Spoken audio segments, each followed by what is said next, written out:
Hi, gentlemen. We will start the call now. Thank you. Hi, ladies and gentlemen.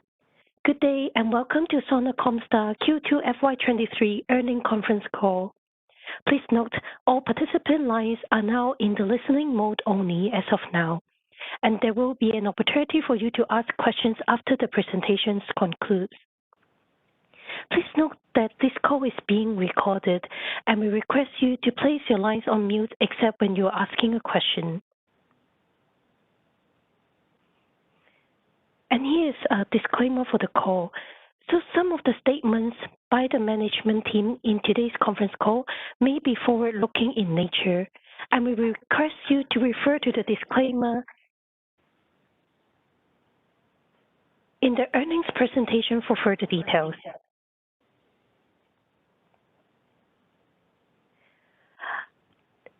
The management will also not be taking any specific customer-related questions or confirm or deny any customer names or relationship due to confidentiality reasons. So please refrain from renaming any customers in your questions. Now, I will hand over the floor to Mr. Kapil Singh, Nomura Head of Consumer and Digital Commerce Research India and Lead Auto Analyst. Kapil, please go ahead. Thank you. Thank you, Gigi. Good day, everyone, and wish everyone a very happy Diwali.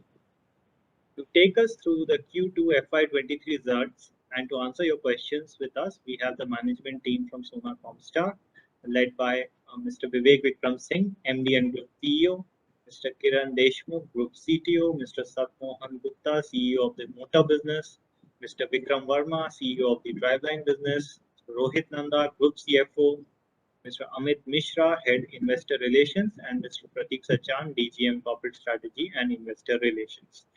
I will hand over the call to Vivek for his opening remarks, followed by presentation.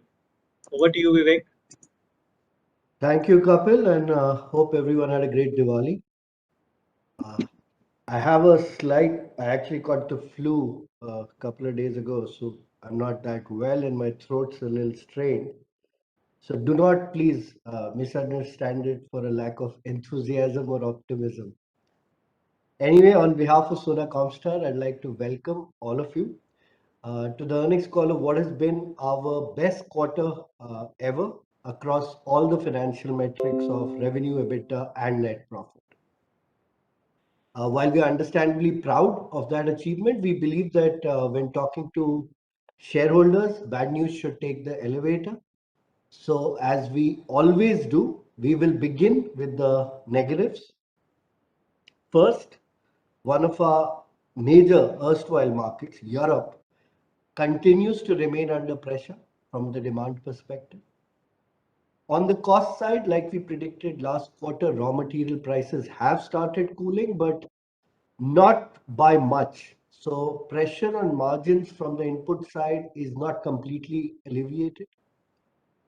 Additionally, there was a large one-time inventory correction, I'd say, at one of our major EV customers early on in the quarter. So while sales have resumed at the normal run rate, this has made our Q2 EV revenue percentage share lower than it would have been otherwise. There is also, and we do get questions around this a lot of macroeconomic uncertainty about the world in general. And instead of adding our voice to an already crowded field of opinions, I guess we just like to tell our shareholders that, look, we built a solid, resilient, and diversified, low fixed cost business model. And this is obviously good in good times, but on a relative basis, we are quite brilliant in bad times. I mean, you just have to look at our history. We have built a business which does relatively outperform in harder times. And I mean, just look at this quarter, right? EV sales were lower than last quarter, so lower sequentially. Differential assembly sales were lower sequentially. Europe, which is one of our higher margin markets, was much lower, continues to be weak. And yet, we have delivered sequential as well as year-on-year growth in revenue, EBITDA, and profit. Not only that, we have also managed to improve our margin sequentially. So I think that's the thought I want to leave you with, and not ask us too much about macroeconomic outcomes and forecasts, because to be honest, a lot of you listening in know more than we do about those things. All we can assure you of is how strong our business is. With that, we move on to the good news part, and there was quite a bit of that this quarter. We've added one new EV program, which is perhaps not so important because of its size, but it is fairly important directionally, because ever since our IPO, we've got a lot of questions on this trend of how much is in the OEM and how much is going to be outsourced. And I'll talk about this later. We've also added a new product to our portfolio, spiral bevel gears. It has taken us many years, I would say more than a decade. This project has been going on from before my time. It's taken many years of engineering effort to get this product made through the forging route. And because it opens a new market and a new revenue stream for us, it's an extremely gratifying outcome for Vikram, Mr. Deshmukh, and the entire Driveline team. We have also updated our product roadmap. We have an annual strategy exercise every August, and we've added some new and exciting future products that we intend to introduce in the next few years. And Mr. Deshmukh will talk more about these later. As a company, we talk even in our board, even in our executive board, even our internal meeting, 90% of the time on technology. So I hope some of that reflects when we talk to our shareholders as well. In another good news, a lot of the programs that were launched last year and we won last year kind of started coming into production from this quarter, which has contributed to revenue growth and will continue to contribute to the growth in the next couple of quarters. Lastly, the domestic auto market has been growing significantly year on year, and that obviously, because we are dominant in our presence in differential gears in India, that has added a tailwind to our numbers. Right. So to the numbers, sequentially, we've had a double-digit growth across all the three metrics. However, what we'll talk about on this slide are year-on-year basis. We've seen a robust revenue growth of 12%, while EBITDA and net profit have risen by 7% and 5% respectively. BEV revenue in absolute term grew by 6%, while the BEV revenue share was 21% due to the one-time inventory correction that I spoke about that happened in the last quarter. If we were to leave those few weeks of zero schedules out, the revenue share would have been much higher than this. Also, quite importantly, our EBITDA and PAT margins have returned to our normal range of 25 to 27% and 14 to 16% respectively after 2 quarters of unusual margin pressure. This is an encouraging sign for us, and I hope input prices continue to cool in the quarters to come. Coming to H1, I'm proud to report that we managed to increase our revenue, EBITDA and PAT by 15%, 5% and 5% respectively over what was a pretty strong H1 in FY22. And this is despite unprecedented inflation and both supply side as well as demand side disruptions in almost all of our key markets. Now, coming to our strategic priorities, so first, electrification. Our BEV revenue share was 21% in H1 FY22. This has increased to 25%. In absolute revenue terms, at 294 crore almost, the BEV revenue has grown by 33%. We continue to build on our EV order book, and in Q1, we have added one new EV program, which is from an existing customer, but this is for differential assembly. So with this addition, we now have 37 EV programs across 23 different customers. The program which we won, like I said, is to an existing customer in India, where we have been supplying differential gears for their ICE as well as EV variants for, well, years. But we are now moving up to supplying differential assemblies for their next generation of born electric vehicles. And this is quite an important win as a trend because, like I said, I've often got this question. So this is now the second customer, and hopefully there will be a third in time to come, where we have moved from being differential gear suppliers to differential assembly suppliers, which indicates that when it comes to the electric vehicle transmission, there is higher outsourcing than used to be earlier. Obviously, in commercial terms, it means our value per vehicle goes up by anywhere around 3 to 6 times, depending on whether there is a final drive gear attached or not. And lastly, also, I should mention that this program that we won has a start of production in FY24 itself, which also speaks to the increasing OEM urgency to launch new EV variants.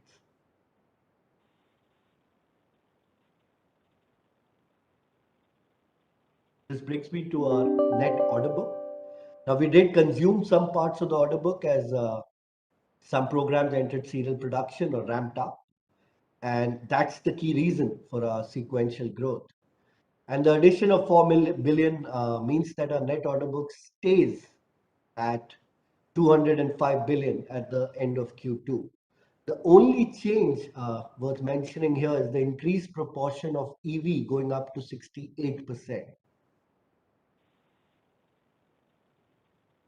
With this, we come to diversification, which is one of our key strengths. The weakness in European and Asian markets in the first half, and if you remember Q1, Asia was very, very weak because of the zero COVID shutdowns, etc. It means that the revenue share from hybrid and micro hybrid has been lower as compared to previous years, which is quite natural as these are the two markets with the highest proliferation of hybrid vehicles. Stepping away from just the first half on a longer term trend, the increasing share of BEV and decreasing proportion from ICE seems to be continuing unchanged. Geographically, things have been quite volatile. As you can see, Europe and Asia used to be 40% of our revenue in FY22, and this is reduced to only about 25% in H1. The gaps, of course, have been filled up by the US and Indian markets, which continue to be quite robust. They've increased to 42% and 32% respectively. Now, relative market shares are always a little tricky, especially in the times of strong growth, right? Because in a growing thing, relative has to be seen in the context of absolute numbers rather than just relative percentages. So Europe also, you'd notice that if you look at Q1, Q2 was better than Q1 at least. So that's an improvement. However, like I said initially, it is far, far away from how strong Europe generally used to be. Coming to product mix, the same geographic factor is visible as micro and plug-in hybrid starters fall from 26% to 21% in H1. And although just this quarter, the numbers were reasonable. Again, the other notable trend that repeats here in the vehicle segment is traction motors are now 4%, which is also the electric two-wheeler percent, which is 4%, which is ahead of our own internal estimates so far. So with this, I will turn the call over to our group CTO, Mr. Deshmukh. He has some fairly important progress to report on the technology front. So over to you, sir. Thank you, Vivek. Good evening, ladies and gentlemen. We have been sharing this technology roadmap in every earnings call. And since the market conditions are dynamic and the technology landscape continues to evolve, we keep tweaking our tech roadmap to align with the change realities. This time, for example, we have fine-tuned one product and added as many as 6 new products in the white area representing the products under development or being explored. As I mentioned during our past earnings calls, our vision is to become a significant player in electric, autonomous, and connected vehicles, offering integrated solutions to our customers. We're exploring partnerships and acquisitions of technologies such as sensing hardware and software solutions that address the burgeoning autonomous and connected vehicle space. As a tweak to our technology roadmap, we have removed the DC-DC converter from the chart and introduced an integrated motor controller that uses the available resources also to do the function of a DC-DC converter. This way, we believe we can provide a more efficient and cost-effective solution to our customers. To augment our content in the final drive units for EVs, we are developing epicyclic gear drives consisting of several helical gears. We also have leveraged the competencies of our motor and driveline businesses to build the electronic locking differential, EDL. This device, located in the differential, electronically allows both wheels to turn at the same speed, providing additional traction should the vehicle become stuck. We recognize that our metal forming know-how can do much more than the net form bevel gears we are known for. We have been exploring how we can bring value through our technology while making the products in an EV drivetrain stronger, more durable, and cost competitive. As a result of this study, we are now developing 3 products where the bulk of machining will be replaced by forming. Our forming process will save the input material and provide additional strength to the products. So we have created 2 essential parts of the EV drive motor using this method: steel rotor shafts and non-ferrous end caps. We are also in an advanced stage of developing form path gears. So all these products are now displayed into the white area, showing what we are developing. And as they get developed and matured and get commercialized, they will move to the blue area. Finally, I would like to share a significant breakthrough we accomplished during the quarter. Vivek mentioned it earlier. We have successfully developed net-shaped spiral bevel gears. Perhaps for the first time in the world, spiral bevel gears made by forming rather than cutting the gear teeth have been commercialized, and we will soon be supplying these gears to global farm equipment manufacturer. This development is big because it is poised to do to the automotive spiral and hypoid gears what this technology did to the straight bevel gears several decades ago. Because net-shaped gears are made with lesser steel and have a more favorable grain structure than their machine counterparts, they offer an unmatched price-performance ratio. With decades of expertise in designing and making net-form straight bevel gears, we can now provide the same benefits for spiral bevel gears. Soon, our customers will be able to get spiral and hypoid gears far superior to the current machine gears at a competitive cost. We have always directed our R&D efforts towards creating groundbreaking products that give a unique value to our customers. This is one of those examples, and we will continue to be on that path in the future. With that, I hand over to Rohit to cover the financial update. Thank you, Mr. Deshmukh. A very good day to you all. It's my pleasure to share our second quarter and first half results for financial year 23 with you. This quarter, we've clocked the highest ever revenue, EBITDA and PAT at 657 crores, 166 crores and 93 crores respectively. In terms of revenue, we had a growth of 12%, wherein BEV revenue grew by 6% year on year. Our non-BEV revenue this time grew by a strong 14%, while our top 3 geographies of North America, India and Europe grew by only 4% in light vehicle sales. A large part of this growth has come from the ramp up of some new programs, which strengthens the credibility of our diversified business model once again. Our EBITDA grew by 7% to 166 crores. Our EBITDA margin for the quarter was 25.2% against 24.2% in the previous quarter, showing an improvement on sequential basis. Compared to the second quarter of last year, the margin was lower by about 1.2%, which is largely on account of arithmetic effect of material price increases despite material cost passed. Our PAT was 93 crores, showing a growth of 5% compared to the second quarter of last year. During the first half of the year, our revenue grew by 15% and stood at 1247 crores. Our BEV revenue grew by 33% at 294 crores, and it constituted 25% of our total sales. Our non-BEV revenue grew by 10%, whereas light vehicle sales in the three key territories declined by 6% over the same period. Our EBITDA grew by 5% to 308 crores. Though margin percentage was lower by 2.3%, but again, this is primarily due to the arithmetic effect from the RM price increase despite the cost pass-through. Our first half PAT grew by 5% to 168 crores when compared to the adjusted PAT of first half of the last year.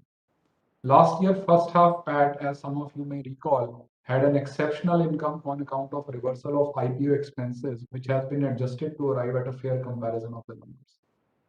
There was also an improved margin transmission from EBITDA to PAT during the first half, mainly due to lower finance cost. Moving on to the first half cash flow, the company generated 231 crores of cash from operations. An important takeaway from the cash flow summary here is that high organic growth of the company has continued to be cash accretive so far, as we've managed to generate 65 crores of free cash flow during the first half, even after deployment of 166 crores in capex. Besides this, we also paid dividend of 45 crores during the first half. This brings us to the last slide of our presentation, in which we report the key ratios. The first one being value addition to employee cost ratio. It has further improved to 6.2 times, which shows that marginal growth in value addition continues to improve relative to the growth in employee cost of the company. Our return ratios of ROCE and ROE continue to be strong, about 25%, though they are a tad lower than the last 2 years, primarily due to higher working capital and ongoing capex expenditure. Return on equity also had an inverse base effect due to the primary equity raised in the IPO last year. Our net debt continues to be negative, reflecting the balance sheet potential to raise debt to support future growth. Working capital turnover ratio is also largely similar as earlier periods at 3.8 times, indicating that growth in working capital has been largely in line with the growth of the underlying business. Lastly, fixed asset turnover ratio has come down a bit to 3.9 times, mainly on account of capitalization of our new unit in Pune, which we've set up to support execution of the growing order book on the driveline business side. This brings us to the end of our Q2 and H1 earnings presentation, and I'll now hand the proceedings back to the Nomura team for Q&A.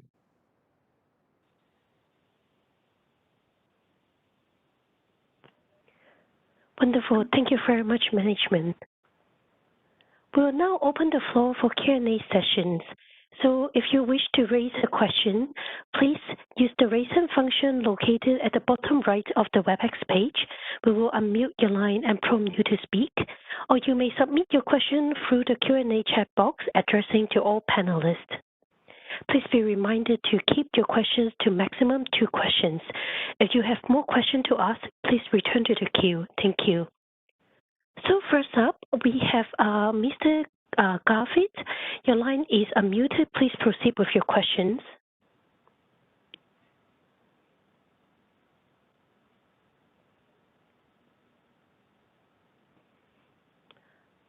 Hi, Mr. Goya. Hello. Am I audible, sir? Yes. Hi, good. Please proceed. Thank you. My question is from basically demand side. How we are seeing the demand trends going on in Europe and America currently and in the upcoming quarter, specifically from the EV side, sir. Although I did mention that Right, we but want to add our voices to macroeconomic. I will tell you what we see on 28th October at 4:25 p.m. And it may not be valid even a month out because things have become so dynamic. North America is quite strong actually demand-wise. EV demand, like I said, continues to be as strong. India continues to be strong for off-highway passenger vehicle and commercial vehicle. Europe's been weak all through this year. I think ever since March this year, Europe's been weak and continues that way. Obviously, all of us read a lot, we hear a lot, but this is where things stand as of today, as of now. This is what I see. Okay, okay, sir. Okay, thank you, sir. Thank you. Wonderful. Thank you for your question. So next up, we have Mr. Jinesh. Your line is unmuted. Please proceed. Hi, am I audible? Hi, Dinesh. Yes. Hi, Vivek. So a couple of questions from my side. Firstly, given that 27 programs are yet to get into serial production. Dinesh, can you speak a little louder, please? It's very Sure. faint. Is it better now? Little louder. Yeah. So given that 27 programs are yet to go into serial production, can you give some flavor on how many programs you expect to go in serial production in second half and for FY24 and 25? So I won't talk about second half of this year, but a majority of them should enter production within the next 6 quarters. So the full next year, because there have been delays. I won't obfuscate that. There have been 2 or 3 programs that were supposed to actually start this quarter, and they haven't. Maybe they'll start by end of next quarter. Maybe they'll be delayed even further. Because although, and I think you remember we had this conversation, the semiconductor-led supply chain shortage is not a shortage anymore. It's a supply-demand mismatch. The right kind of chips for the right kind of component to the right kind of OEM. And those kind of things still persist. So it's such a weird thing to have that there are places where people have everything, all the means of production, but demand's an issue. While there are some people where demand is not an issue, but they can't get the supply chain thing sorted. So it's still a little messy to try to pinpoint from the extremely short term, but most of them, I think, will start in the next 6 quarters. Got it. And second question pertains to the new product net spiral bevel gears. So can you give some color on the size of the opportunity? And you talked about some orders in hand. So how big is the order and by when do you expect commercialization of that? So the first order is not that big. Like I said, we first starting with a very specialized off-highway vehicle product. We also want to make more before we keep taking it public. And for passenger vehicle, once we make the same thing in high point, then it becomes passenger vehicle, and that's where the big market is, right? I would say the market opportunity addressable is as big as the differential gear market in total size. However, I mean, to get to where we are in differential gears to like 7-8% world market share, it took us 20 years. Now, it won't take us 20 years to do this again because now we are somebody. At that time, we were a startup. But still, I mean, give us 5-6 years minimum to reach something of size. But yeah, it's a big enough market, man. It's a, and value-wise, some of these products are fairly large. Got it. Thanks. I'll fall back. And the same, I don't know if you got that point that Mr. Deshmukh made, that exact same rationale and USP or, right to win. What we did to straight bevel gears when we made it through forging route, exact same thing happens to spiral now, basically. Right. I got that. Thanks.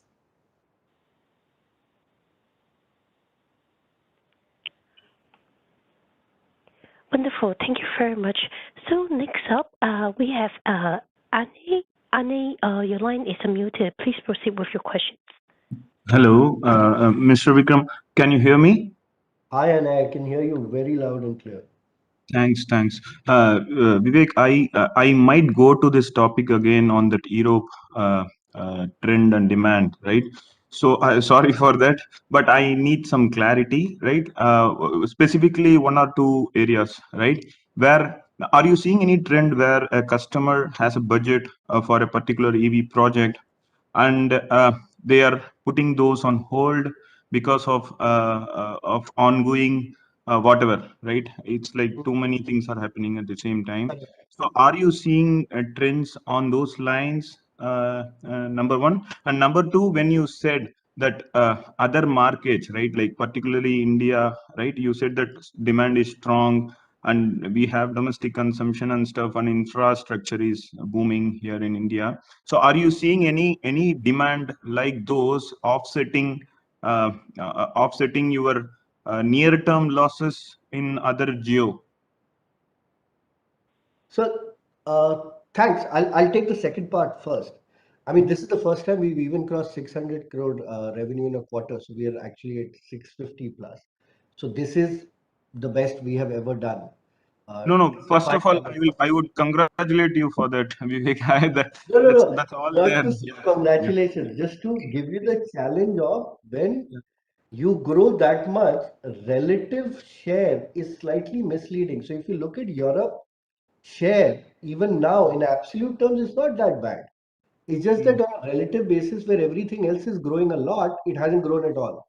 This quarter, so there is a bit of actually confusing signal even to us, because we also go by our customers and what they're telling us, and what even more importantly, right, actions speak way louder than words.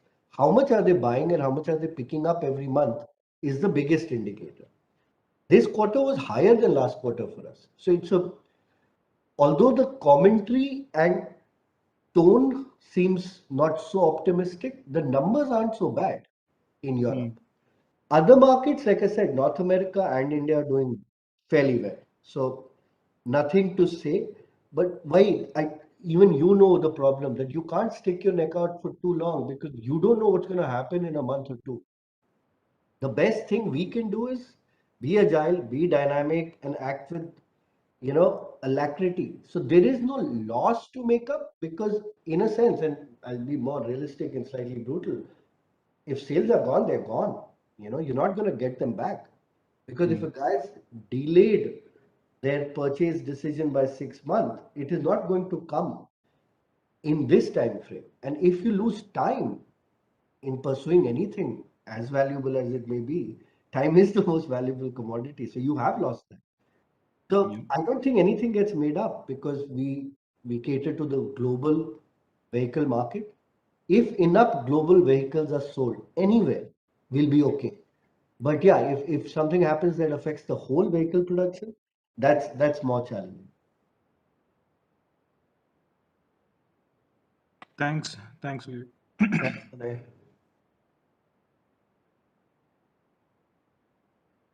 Wonderful. Thank you very much for your questions. So next up we have Chirag. Let me just unmute Chirag's line. Okay, Chirag, can you try to see if you can? Yes, please proceed. Am I audible? Yes, Chirag, very much so. Yeah. Hi, good afternoon, everyone. Thanks for this opportunity, sir. Two questions. One, last few quarters, if we see, there have been series of disruptions happening, be it OEM volumes, higher RMC, etc., etc. So if we take a step back and if we have to assess where are we today in terms of volumes or like-to-like benchmarking, where are we today in terms of volumes, say 12, a year back, where we were and where are we today? If you can give a ballpark understanding, taking into account the geography mix issue, the product mix issue that we are going through. So that is the first question, because we all focus on revenue for the company, right? So it helps us to understand where are we in terms of your benchmarking. So, Chirag, that's a very interesting question. I mean, the whole presentation was the answer to that in one sense. The thing is, it's hard. It's not just the last 4 quarters, by the way. I was given charge of this company in February 2019. So I have never seen a normal quarter. So I don't know what a normal benchmark is anymore. I think what that has allowed us to do is build a business which handles volatility relatively well. I won't say we are anti-fragile, but fragility doesn't shake us as much as it would other, let's say, peers. Again, reasons: very low fixed cost, very high value addition upon employee cost. Don't choose products which are very commodity or market linked, that one market goes down and suddenly you're out of business, right? And you have seen that all of those tests being applied. So I would say we continue to be focused on that as a business we are strong and resilient. Market's not been great. I mean, if you look at it, and there are enough reports, I mean, Nomura, BofA, all of them do a very fine reporting line by line of each market on light vehicle, etc. No market has really done well if you look at the last 6 quarters. It is just now that we talk about year on year, so we compare this quarter or this half with the corresponding half last year. But if we go back to 2018, and you being an auto analyst must have seen all of this, between 21 to 2018, like clockwork, the automotive market used to grow by 5%, 4% every year. I think those days are just not there anymore. And companies like ours, which are fit and built to handle volatility and shocks, I think that is more important than just looking at trends and saying, this market grows, I also grow. What can you do in a dynamic environment where there are many moving parts? I think that's what our benchmark is. Our benchmark is how much money did we make? How much returns did we make? Did we deploy our cash properly? That's what our metric is. Like, I get the cash balance, by the way, every day. We have a very extreme metric. We prepare for the worst, literally. What is the worst? Your revenue goes to zero. Absolute zero, right? Every day we have a number that the executive board gets, which is how many months we can continue like we are today without a single paisa of revenue. And Rohit obviously knows that answer well. We may not want to share it, but it's a long time. And that's what we build our business for. That what is the worst that can happen and what do we do at that time? These are the benchmarks that matter to us as well. The others that we report, of course, they matter. They're metrics that help analysts commonalize people, compare A to B. But for us, it's this. How strong are we? Because we believe the world will continue to be volatile and uncertain. Thanks for this. The second question was the new product, the white part of the product chart that you have. So I understand that proof of concept happens and after that you add a product over there. But if you can elaborate more on that, in generally, at what stage you add a product over there and how should we look at the development life cycle? See, I understand that you may have your own set of successes and so on and so forth. But internally, how do you look at when you add a product in that particular white area, if I use that word? And what are your aspirations that how fast you want to make it a commercial product or at least a product ready for approval stage from OEMs? Great question, Chirag. So I'll let Mr. Deshmukh answer it in detail. However, you're right, the variance is fairly high, that there are products there which could enter commercial production in a quarter or two, and there are products which frankly may never also enter. Even the spiral bevel gear, by the way, like I said, it's taken us more than a decade from starting to actually getting it done. So it's a very good question. Mr. Deshmukh, sir? Yeah, so as in every R&D project, the success is not assured. So we keep on working on it. And of course, we work on those projects where success is, probability of success is quite high and probability of commercializing that product into something which will be a commercial success is high. That's what we look at. So there are products which in the white area today, which may come into the blue area next quarter. There are some products there which may not see the light of the day. Like Vivek just now mentioned, the spiral bevel that has entered the blue area now this quarter. We've been working for more than 10 years. So it's a long journey, and there are a lot of products which we drop, and there are a lot of products that will come into it. It's a dynamic chart, and depending upon the technology landscape, how it shapes, depending upon the market conditions, We have internal discussions regularly. We have strategy sessions, and we keep on modifying this chart based on these realities. Thank you. And if I can squeeze in one last question. So in general, Vivek, your view on demand, especially in China, how should we look at the ramp up? Because we read a lot of news flows coming across from China, but you are probably the right person to indicate how should we look at the ramp up in volumes happening, what's happening over there. So, I mean, this quarter has been exceptionally good in China, as all the news flow will indicate. How sustainable is it? We will all have to wait and watch.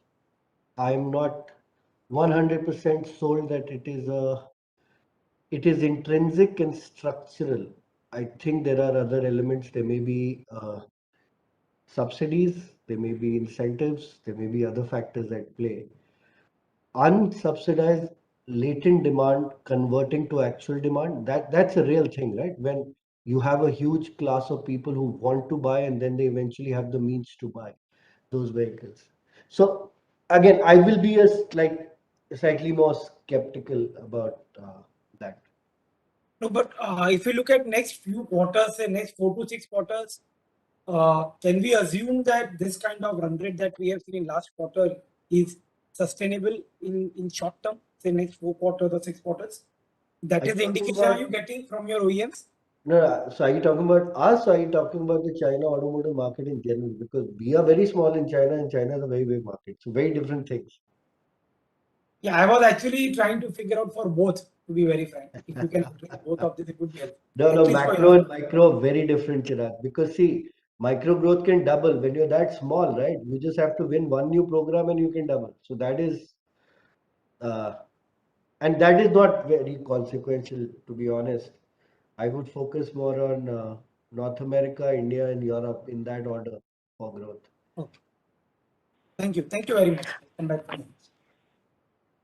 Thank you, Shira, for your questions. So next up, we have Nitish. Nitish, your line is unmuted. Please proceed. Hi, good evening. Thanks for taking my questions. Firstly, I want to go back to the technology roadmap. It seems the range of components you are working on in current and legacy categories is way more than what you have in legacy. So if, let's say, someone has to think of what is the revenue potential from these components on a 3, 5, 7 year kind of a basis, how should one think of that? And also in your order book, is there any contribution coming in from the current components? Hi, Nitish. So firstly, happy Diwali. Good to hear you on this. So again, the black ones were legacy. This is what we started with when we, let's say 2016, 2017, right? All the blue ones are the ones where we actually produce and have orders for. They are in. So these are all products that we have and we offer. The white ones are the ones where there is a degree of uncertainty on when would they enter or add to our revenue stream, right? That's the question. Yeah, and I don't know. I mean, is there any way to quantify it a bit in terms of obviously there are probabilities of successes here, and the farther you are in the commercialization, the more uncertain it is. But let's say if you think of the blue part of that chart, is there a way to think of what's the total revenue potential, and then think of probabilities of success? Yeah, you don't have to think of probability if it's blue. The order book is the value. So blue plus black is equal to the order book value. All of those products. How much of the order book is blue? And I would say a large part, right? Because starter motors and differential gears won't be that big. All differential assembly is in blue. Okay. And yeah, I mean, if we were to look at it, I think about 60, maybe 65, 70% would be in the blue. I know what you're asking, Nitin. You're asking the left-hand side in Excel sheet, how many rows, and then how do I add the columns, right? But all I'm saying, probability is not there. That is order book only. The white is where probabilities come in, because that is where you could be 0 or you could be 100. And that is hard to predict because, as you know, I mean, we only add to blue when we get a purchase order and it enters order book. So blue is certain, probabilistic is all white.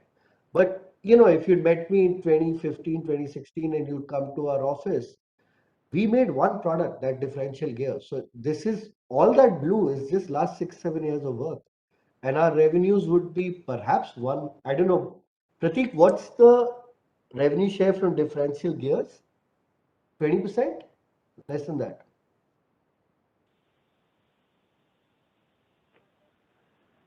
Okay. The order book? Sorry, please go. In the order book, No. What is today our revenue from differential gears as a product? As a percentage. It's on the chart. Just go one chart back actually. Two chart. Yeah. This is it, right? Differential gears is white. This is 31% of our revenue. So, like I said, there's no problem. All of this is been added in the last 5-6 years. So hopefully 5-6 years later, all of the business that is there today becomes again 30 to 40%. And that's exactly, by the way, I was not being philosophical when I was responding to Chirag's question. That's how you build a business that can, you know, withstand stresses in a falling market and all of that. That whatever you have 5-6 years later should only be a portion of the revenue of that time. And that's the endeavor, that we keep making new things and we keep gaining market share in the things we have. That's it. These are the two things. Okay, got it. Thanks. And secondly, what kind of potential benefit are you thinking from the PLI scheme? Large, but we have not quantified it. And as we've spoken before, you know that the scheme outlay is fixed, while the number of claimants and exactly what they are entitled to is kind of still up in the air, right? So all of us, if I were to apply the percentage in a lot of our parts, which are electric vehicle parts and high tech, which qualify, they qualify then theoretically for the highest percentage. But I don't think that is possible because that's a very, very large number of incentive. Okay, got it. Thank you very much. Thank you very much. So before we open the floor for further questions, I will now pass to Sid to address some questions we received from the Q&A box. Sid, over to you.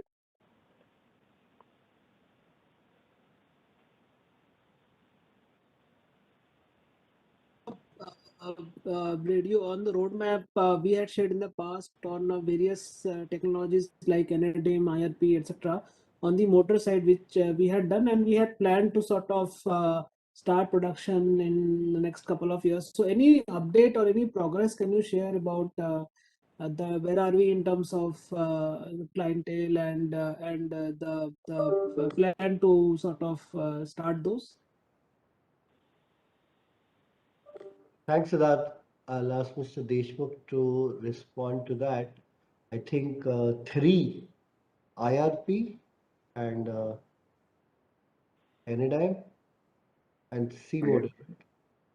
IRP, NDIMM, C-motive. With IRP and NDIMM, the projects are in very late stage. I mean, they are at very advanced stage of development, and they should be ready for commercialization in next two quarters, next 6 months. Again, it depends upon the final results, final test results. And like I said before, R&D projects are binary. You succeed, you don't succeed, depends upon what results you get. You may have to do some tweaking. You may have to take one more iteration, in which case it may take longer time. But if everything goes fine, then we should have products coming from these two partnerships, which is IRP and NDIMM. Both are magnet-free motors, should be ready for commercialization in next 6 months. C-motive is the third company with whom we are working. It's a little bit it's a completely new technology. True, sir. I'll take that. That it's a bit of a moonshot, to be honest, because it's an entirely different way of making motors through electrostatic technology. So that I don't think you should consider for any forecast or estimates. It's even for us. It is one of those things that if it works out, changes the way motors are made. And if it doesn't, well, the option value is not that high. It's like an option, right? We put in about $1 million behind that research. It is trying to eliminate all of it, the rotor, the stator, even the copper, I think will go. Also go. It's a very different way. Hence, the probability is obviously lower because the closer you are to the way things were made, the probability is higher. So anytime obviously is higher because it is a way motors have been made earlier, but they had a problem called torque ripple, which is that the torque literally rippled if you made a graph instead of being a very steady wave, it was a rippling wave. And I think the work we're doing with Anytime is trying to solve that torque ripple. And if we do solve that, it becomes a very, very proficient magnetless motor. Hence the higher degree of certainty. Electrostatic is, I mean, through static charge trying to develop magnetic current, which is obviously much further away from how things are normally done right now. Got it. And for the existing motors like BLDC and PMSM, which we are already supplying, and given the strong preference we are seeing for some of these electric models, would it be possible to share any numbers in terms of your capacity, how you have built currently, and depending on the sort of orders you are getting, how much the capacity will touch in the next couple of years? Sure. So, Sat, if you could touch upon installed as well as capacity utilization. I mean, Yes. installed, yeah. Yes, Siddharth. Sir, Yeah, I I mean, think Siddharth wants to know the capacity we have for BLDC and PMSM, two-wheeler, three-wheeler motors. Okay. So right now we have a capacity of around 250K for hub motors and around 75 to 100K for the PMSM motors in our Chennai plant. and the utilization levels will be? Utilization level, as you know, I mean, it depends upon quarter to quarter, and right Last quarter was now, around 40%, I guess. yeah, around 35 to 40%. Okay, got it. And lastly, sir, on the capex side, if you look at again for the next couple of years, what is the number you are looking at? Any change to that? And broadly, in which areas you are planning to sort of do the capex? That will be all for me. So, Rohit? Yeah. So next 3 years, we are estimating the capex to be between 900 to 1,000 crores to take care of the existing order book.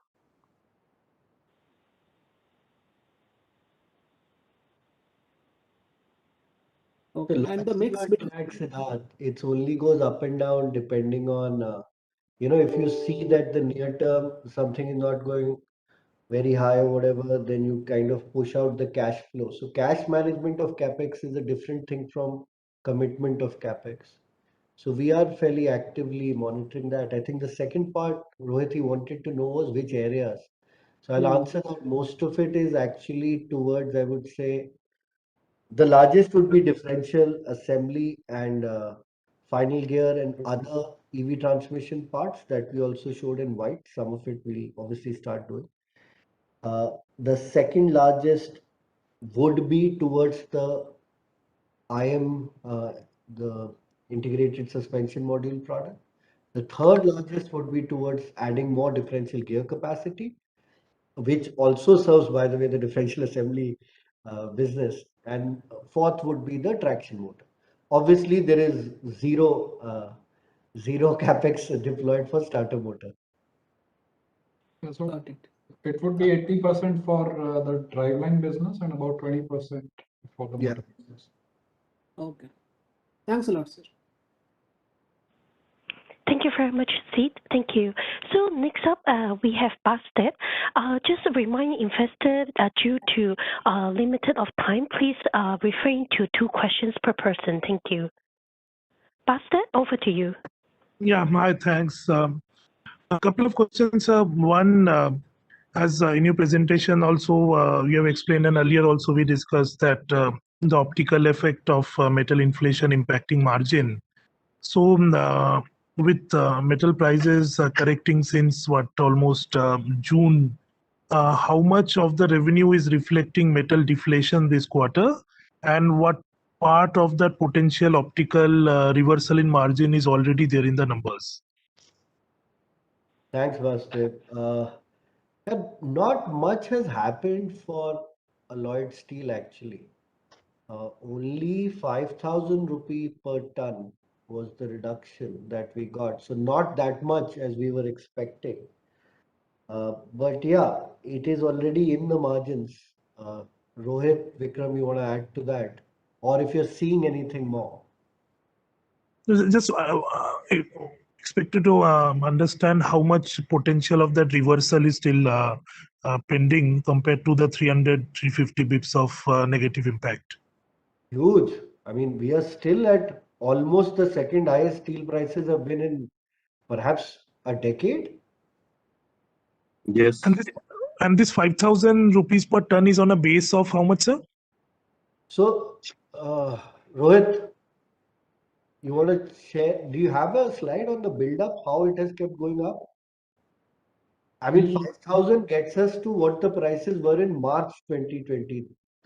Actually, April we had a large price increase. In fact, July price decrease doesn't even take care of the increase we had in April actually. So it is still higher than March price. So broadly speaking, with operating leverage not being that substantial, huge scope for this reversal in base effect, definitely plus PLI being unaccounted, so the margin has a huge scope to move up per se. Yeah, and like I've said before, Vastev, I think to you also, that the largest variable is steel price.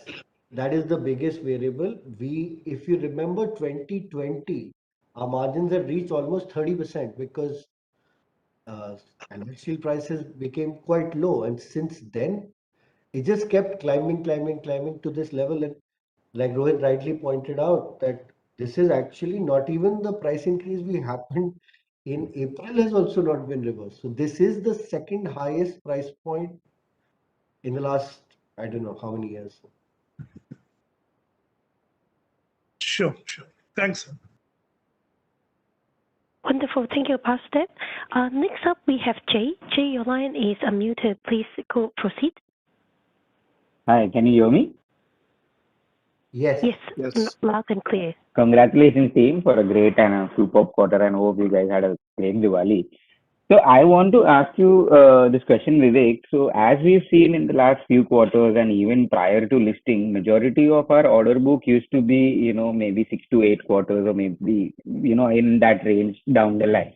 And like you just said that FY24, we'll see a lot of ramp up.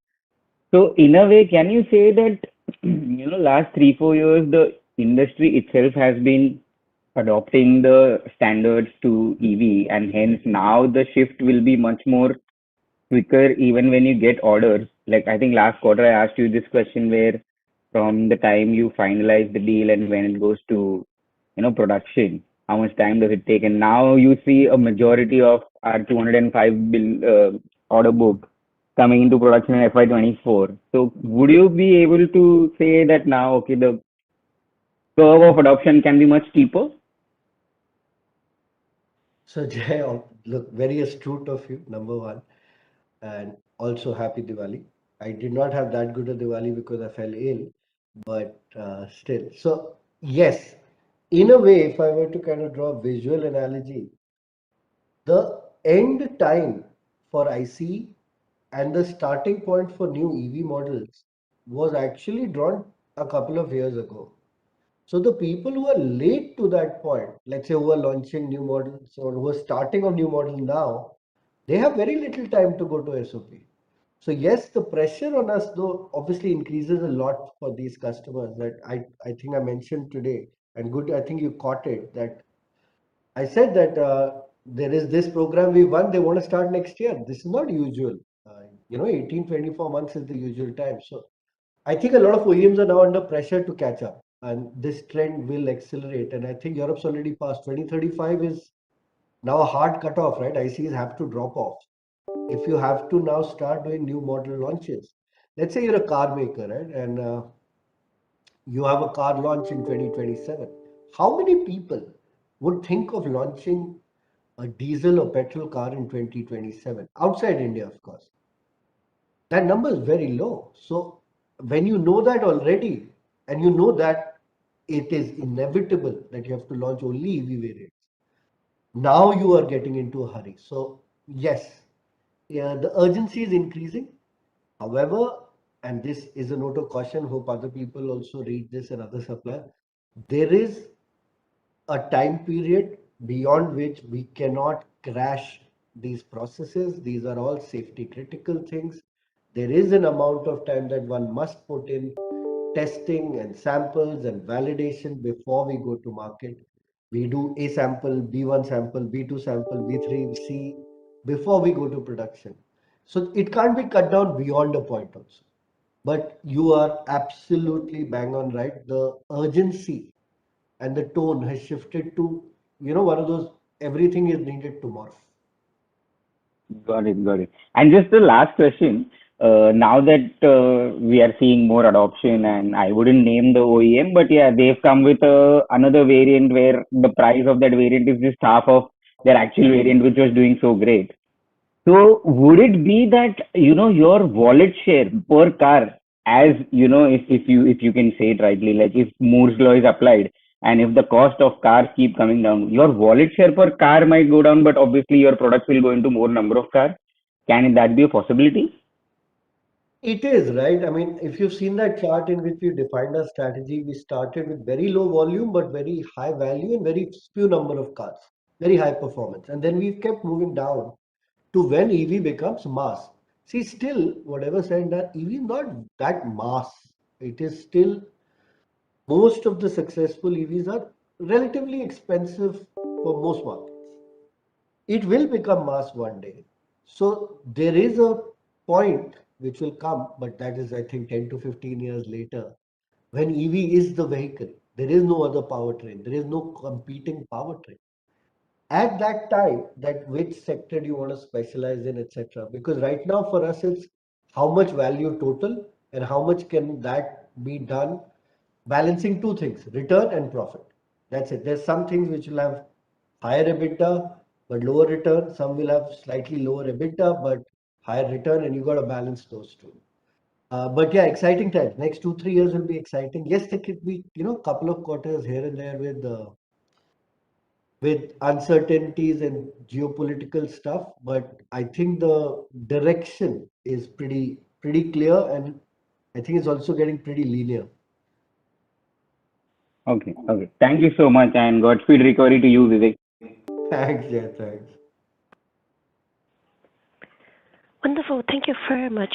So due to the time concern, we will end the Q&A sessions here. If you have any follow-up questions, please feel free to email your questions to your Nomura sales representative or corporate access team. So now I will pass back the call to Kapil. Kapil, over to you. Actually, I'm okay with more questions, by the way. I know some of you have to go attend some other earnings call perhaps, but I'm okay. We are here. It's only 5. It's not that we're going home. Okay, sure. Gigi, do we have any more questions in the queue? Earlier we had a question from Arvind, but I think Arvind just dropped off. Let me see if he's still around. Okay. Anybody else? I think Arvind dropped off just now. So for those who had raised your question, who had pressed your raise hand function, if you have any follow-up, please just raise it again so I know you have follow-up questions.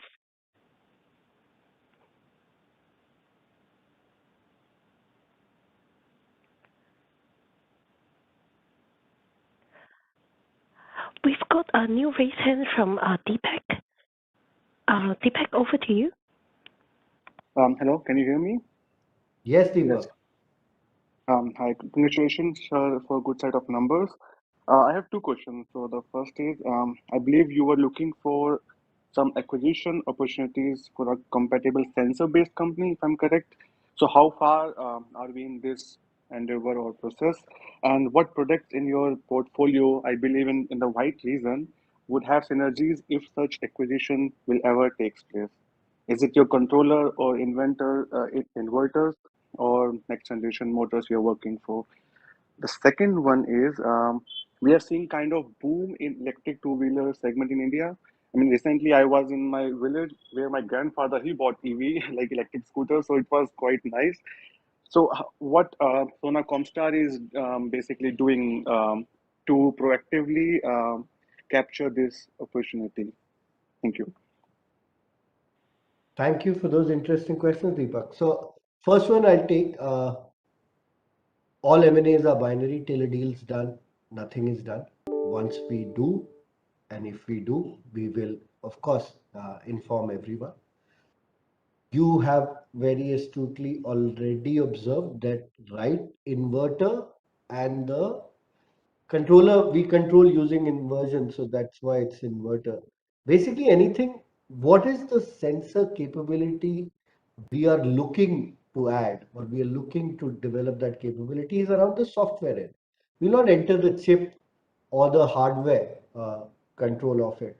It will be how do we get software to control these electronic sensors to perform a function that makes vehicles better for their consumers. That's the objective here. So yeah, the capability alignment will be more towards software driven products. Second, and very interesting one, and thank you for sharing. I have also always believed that our rural India has a great potential for electric vehicle. For one of the biggest reasons is obviously electricity being subsidized. When your TCO goes down dramatically, what we are doing as ourselves, we cannot do much because you have to understand that we are B2B2C, so we can't solve end consumer problems directly. However, we are working with a lot of our customers on electric tractors, electric two-wheelers and three-wheelers, which can be used for both passenger and good carrying for rural India. And I genuinely believe rural India has a humongous untapped potential for electric vehicles. I mean, just think of electric tractors, because you're not going too far from home. Range anxiety is not an issue. The TCO is phenomenal here. What it does to reduce pollution, etc., is just a byproduct. Just economically, it makes so much sense. So we are working with a couple of our customers on electric tractor products, and I think it's quite exciting. And hopefully, all my best wishes to your father, and hope there are many more who purchase this. I think the problem currently with vehicles are they're not made for rural roads. I think you need a much wider tread of the wheel. You need better suspensions to take those uneven roads, etc. But it will get there. There is a great market opportunity waiting to be found. If I can add a small question. So recently there was a company, I won't take a name, they acquire an electric tractor manufacturing startup, right? So can I say that in future, Sona Comstar can use their expertise to go into this end product, or they are only focused on supplying motors or other mission critical parts? So, Deepak, that I'll clarify. I know who you're talking about. We will work with such people and supply them the parts they need. We are never going to invest in or buy a vehicle maker, because that is not our business, and it provides a direct conflict of interest. And we can be the best intentioned at whatever we do, but our actions must be above reproach if we want to be the leaders in our field. So there shouldn't be an iota of a doubt in my customer's mind that whatever product that we co-design or we design for them, I'm going to use for something else because I have a vested financial interest in owning a vehicle company. So that day we will not let arise. We will help all our OEM customers develop the best products they possibly can. But no, we will not go and make vehicles. Thanks, and that answers my question. Thank you very much. Thank you very much. Sir Vivek, just want to know if you're okay on time. Would you like to take one more question? 100%. And actually, Kapil has not even asked me a question, which is usually used to be the first question. So I have to at least answer his question. Okay. So we have Sunil next. Sunil, your line is open. Please proceed. Hi, Vivek and team. Thank you and congratulations for the great numbers. So I have two questions. One would be pertaining to China and Europe. What difficulties are you seeing in your plants in China and Europe? And is there any margin dilution happening because of higher input costs like power and other things due to China and Europe? And on the overall consolidated basis, what capacity utilization are we at? I'll ask my second one later. Sure. So capacity utilization is, because we have multiple products and multiple processes, quite a tough one. So what I'll try to do is give you product. I think gears we're running at about 70% because we just added a lot of capacity. That's why the fixed asset turnover also you would have seen gone down, because we just added a lot of capacity. Differential assemblies, etc. I think we're running about 80-85%. And starter motors about, I'd say, 45% odd. Traction motors around 35 to 40, like Sat said. So these are the broad things. We don't have a plant in Europe, actually. We only have warehouses. So I know what you mean by the increase in input prices, etc. But since we don't manufacture there, it's not consequential. Our China plant's also not very, very big. So of course there are challenges. There were challenges in the last quarter.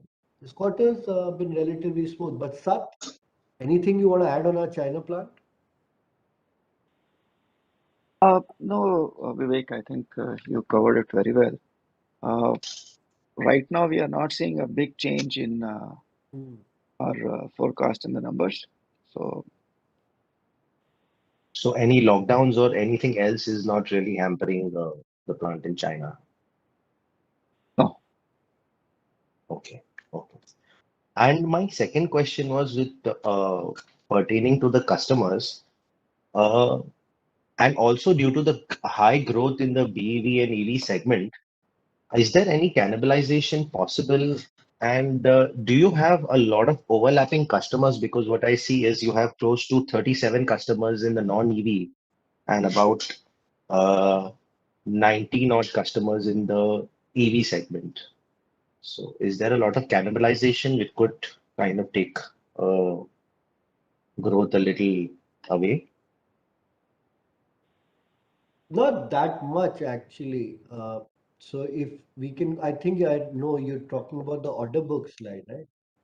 Right, the 10th page. So not much, because if you look at it, passenger vehicle, everyone has an EV variant and usually we are there. So that's where cannibalization can happen off highway. And commercial vehicle, there isn't much. Two-wheelers we were not in, and three-wheelers, two-wheelers are added only recently after we made the traction motors.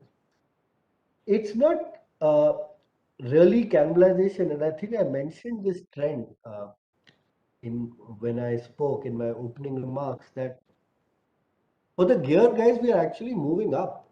We've already done so for 2 customers, and like I said, hopefully we'll do it for 1 more. Instead of cannibalization, it's actually a value addition is increasing for us. So that's what is happening for us so far.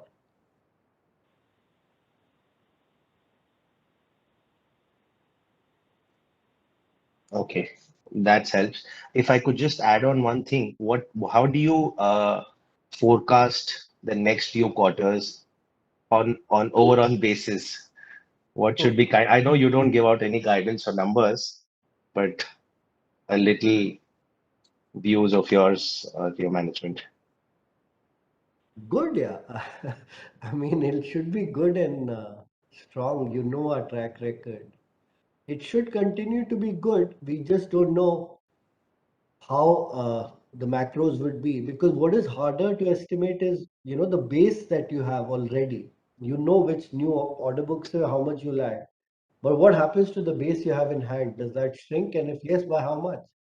I mean, in just the last 3 years, we've seen the industry grow from 96 million vehicle producing industry to 72 million. So that's the variable that we don't know. But yeah, growth should be there and it should be robust in the near term, in the medium term, hopefully also in the long term, but at least we can answer it in near term and medium term. Okay, great. Thank you so much. Thank you. That was it from my side. Thank you, Sunil, for your question, and thank you, Sir Vivek. Thank you. And just a kind reminder for clients online, if you have any further questions, please feel free to use the raise hand function. I will help you to unmute your line. Alternatively, do submit your question to us through the Q&A box. We still have a short time left before we conclude the call, so do take the last opportunity to ask any question you may have.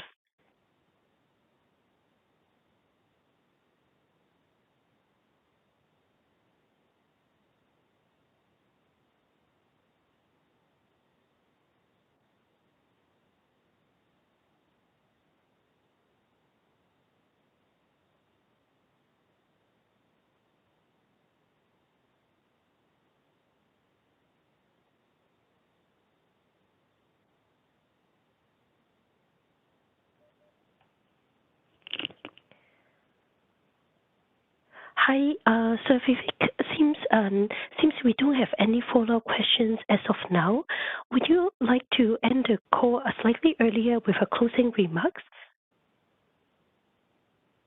Sure, unless Kapil wants to add anything, we must take our host's permission before ending things. No, I'll hand it back to you, Vivek, in case there are any closing remarks. Thank you so much. Nothing, as always, thank you to all of you who attended and gave us your valuable time. I know there are many things you would maybe rather be doing on a Friday evening, but your questions help us understand our business also better. We don't look at it in the exact same way the outside world looks at it, so it makes us better. Learning is iterative, and we hope to continue learning and continue to do better in the future. So thank you, and see you again next quarter. Thank you very much, everyone, for attending the call, and I thank the entire management team from Sona Comstar for taking out time as usual. Thank you so much. Thank you. Thank you very much. Thank you.